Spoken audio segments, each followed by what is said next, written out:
What could be more relevant to us today than the poverty and iniquities on our streets? The tyrannies of the rich and the oppressions of the poor. I'm reminded of Anton Chekhov's letters to Anatoly Fyodorovich. I will try and describe minutely the position of the children and young people in Sakhalin. It is exceptional. I saw starving children. I saw girls of 13, prostitutes, girls of 15 with child.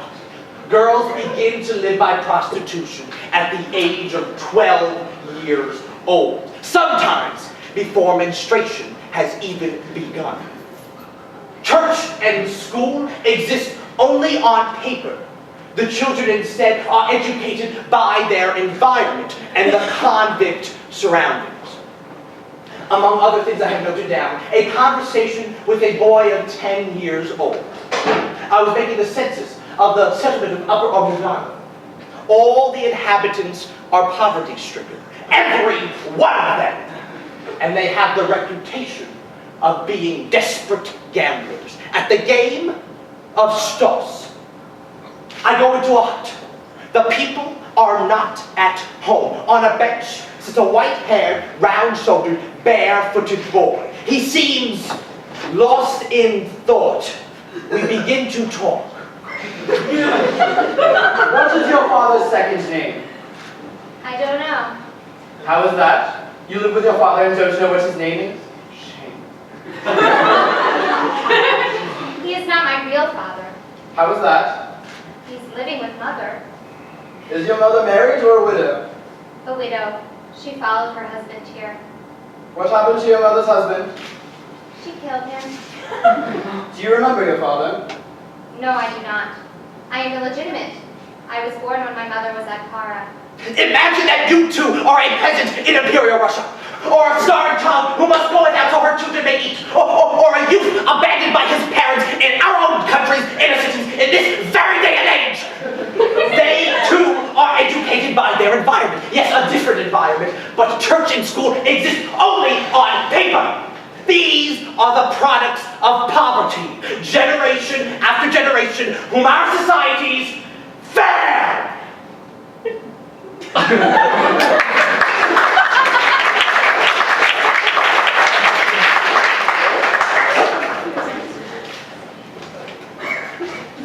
Better, but also worse. I feel like I should be caring, yet all I can bring myself to do is yawn and pray that it's over soon.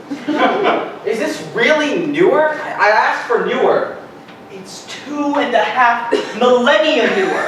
Have you ever picked up a book? Did once, didn't like it. Don't you see? We're all peasants of one sort of another, orphaned by our circumstances and abandoned by our fellow man. No, I can't say I do see. I'm no communist punk. At least in the first one he goes blind. Where's the excitement, the inventiveness, the craziness? Aren't you people all supposed to be psychotic on the inside? You want to excite him?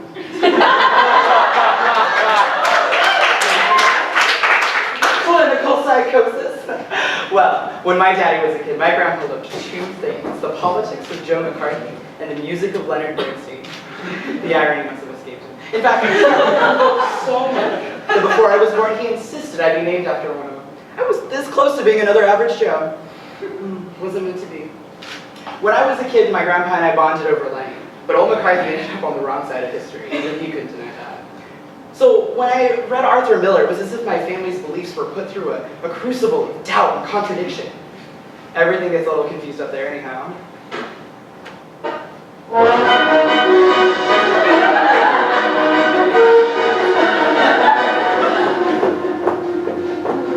Dear kindly record hail, you gotta understand, it's our commute with hell that's got us out of hand. Our mothers are all bitches, our fathers are all snitches. Lovely Jesus, hang in there, oh bitch. Dear record hail, we never had the love that every child gets. We ain't no satanists, we're misunderstood. Deep down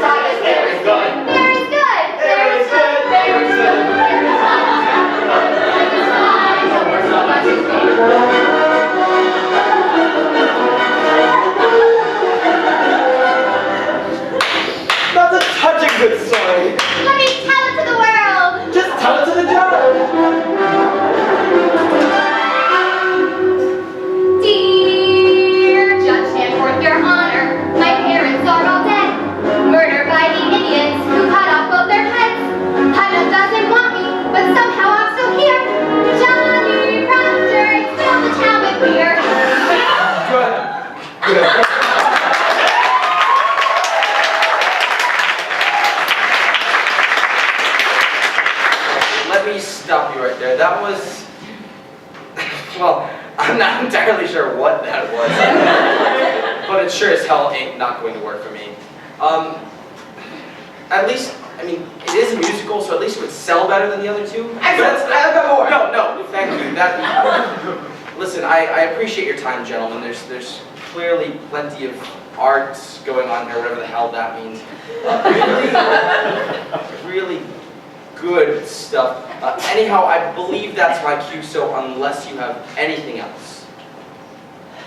I think that's all we have for you today, Mr. Bush. Actually, Mr. Bush, I think we have one more presentation. Oh, yeah, I've got a few minutes, so let's see it then.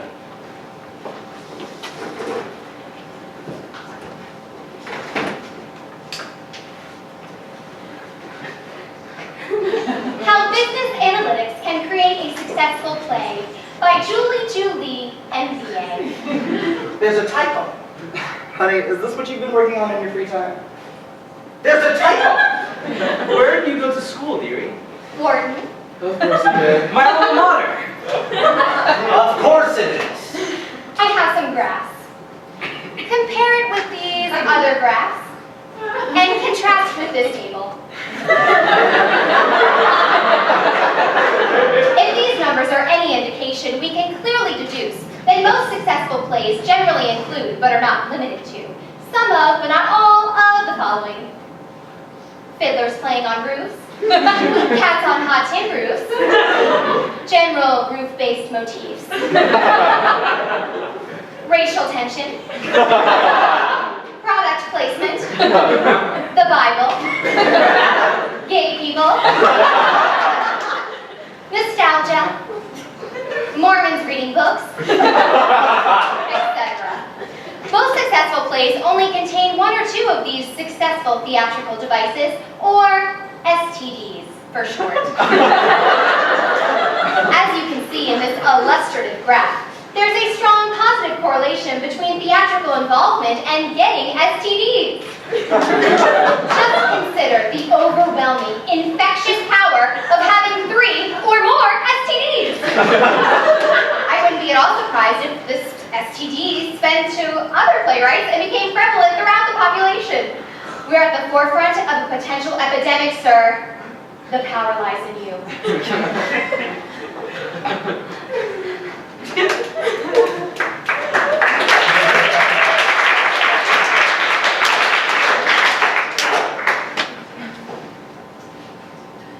Brilliant. Absolutely brilliant. You see, boys, one of today's best minds with the best education a trust fund can buy. I want to see this in script form within the week. Real talk, agents, corporate partners, royalty deals, the whole shebang. I'm sorry. What the frankly, I think we need some time to To what, dear? What could we possibly need time to do? To discuss our next steps, James. You really had me going there, gentlemen. As if I'd ever fund Salem's Side Story. Well, at least I see now that you were warming up for the main event. You sure know how to take a fella for a ride. I'm sure I'll be seeing you again soon enough. Oh, and don't forget to set it on a roof.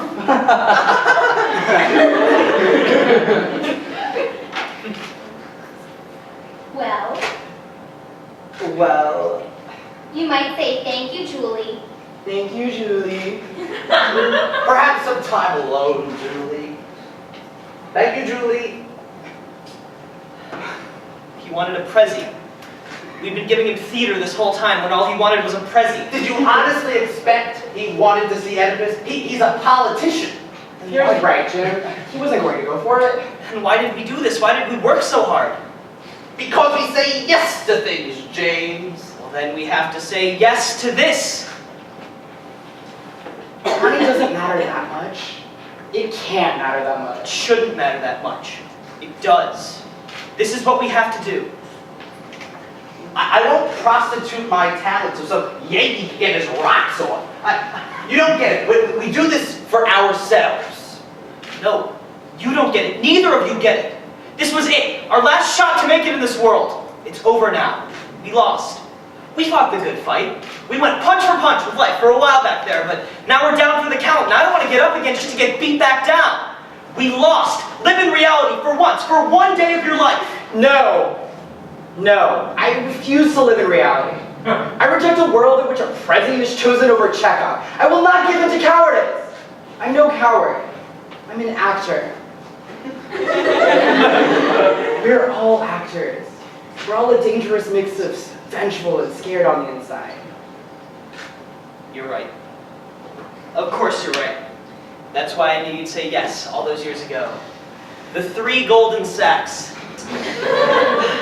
But I still wonder about something. That's never safe. Those numbers that Julie had. Millions in projected ticket sales. Who would pay to see something that bad?